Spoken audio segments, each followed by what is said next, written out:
महिना जवळपास निवड करून त्यांची तेव्हापासून मी सांगतोय, आदरणीय पवार साहेबांना मी भेटलो, रोहित पवारांना मी भेटलो, साहेबांनी रोहित पवारांनी सगळ्यांनी सांगितलं की निवड आम्ही स्थगित करतोय.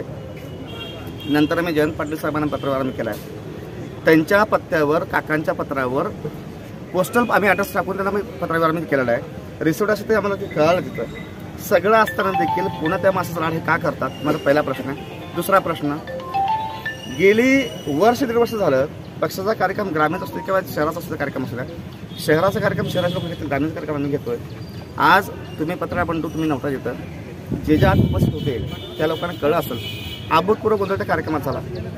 कुठल्या मतदारसंघातलं कोण काय बोलतं कळत नाही आहे. काल रात्री पण मी सांगतोय की ग्रामीणचा वेळ आम्हाला वेगळा द्या, वेळ दिली गेली नाही का.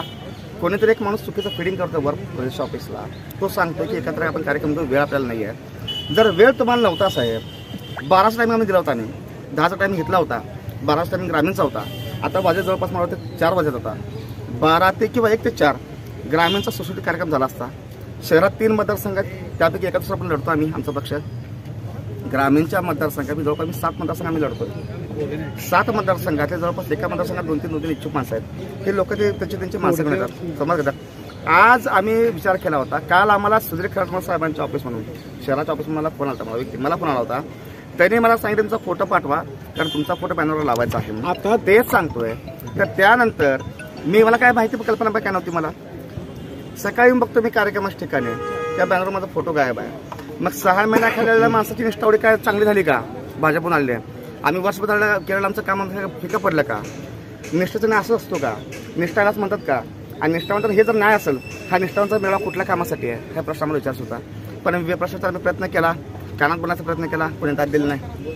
नंतर काकांना 3-4 वेळा फोन केला माझ्याकडे कॉलेजचे. काका म्हणजे तुम्ही बोलतो थांबा, बट ते काय हरकत नाही. स्टेजवर बसले होते, सगळं मान्य होतं. तुमच्या प्रेस कॉन्फरन्सच्या वेळेस तुम्ही जर त्यांना मांडीला बसता तुम्ही, तर अशा वेळेस आमच्या सगळ्या निष्ठा होताना आम्ही काय करायचं. आणि ह्याच कारणामुळं आमचा रागाचा आमचा उद्रेक झाला. आणि ह्या बॅनरचा फोटो आमचा, हा जो बॅनर छापलेला आहे, ह्या बॅनरचा फोटो मला फक्त माझं एकच ओपन चॅलेंज आहे. जो फोटो ग्रामीणचा 2 नंबर पदाधिकारी बॅनर लावला गेलेला आहे, त्या व्यक्तीचा फोटो ह्या बॅनरच्या फोटोच्या अगोदर भाजपमध्ये असताना आणि राष्ट्रवादीमध्ये असताना कधी दिसला असेल ना, तर साहेब मी 1 लाख रुपये चॅलेंज झाला. काका काय म्हणाले, बोलून झालं. काका म्हणतात की मी बोलतो. काकांचा एक स्वभाव आहे. आज काका बरोबर रागवले असतील, काका माझ्या चिल्ला असं माझ्या बरोबर ऐकत नाही. काकांचा आतापर्यंत 50 राजकारण केलेलं आहे. त्यांचा स्वभाव आहे त्यांचा. ते कोणाला तक्रार कोणाला करत नाहीत, चाडाचोडी कोणाला करत नाहीत. पण एक आहे, काकाने मी वारंवार बोललो की तुमच्या वेळेसचं व्यक्तिनिष्ठ राजकारण, मूल्यवधित राजकारण, आजचं राजकारण वेगळं आहे. कारण आज असेच जर नालायक लोक जे काही बाहेर नेतात पक्षामध्ये आणि ते जर काकांना काढण्याचा जर प्रयत्न करत असतील. नाही, पण आता तुम्ही माध्यमासमोर बोलल्यानंतर तुम्हाला मोठी किंमत मोजावी लागेल पक्षामध्ये. ऑलरेडी तयारी मी करून आली. अजून किती किंमत मी मोजावी. गेली 1-1.5 वर्ष मला किंमत मोजतोय, माझी किंमत मी मोजतोय. माझ्यावर गुन्हे दाखल झाले माझ्यावर. उमेश पाटलांच्या बायकोच्या प्रॉपर्टीवर मी गोष्टी काढल्या. सुरेश चव्हाणच्या खिचेच्या घोटाळ्याबद्दल मी बोललो. अजित पवार लाज वाटली पाहिजे अजित पवार असं मी बोललो, तरी आम्हाला न्याय मिळत नाही. आम्ही अजून काय सगळं केला पाहिजे. मग मी जयंत पाटलांना म्हणालो वरुण मंगल आणि अतुल दंगल, खरंच दंगल आहे का हे तुम्ही तर बघू शकता. तुम्ही नाही ते तुम्हाला काय वाटतं, तुम्ही उपस्थित होतो ग्रामीणच्या ह्याच्यावर मी तुम्हाला सांगतो. मी तुम्हाला मला एक प्रामाणिक भूमिका मी मांडावीशी वाटते मला मीडियासमोर. आजही निष्ठा आहे. माझ्या हातामध्ये अंगठी आहे, ह्या अंगठीवर आजही शरदचंद्र पवार साहेबांची सही आहे. वरुण मंगल अतुल दंगल आहे का आजही मनामध्ये शरदचंद्र पवार साहेब कायम आहेत. आमचं मत एवढंच आहे.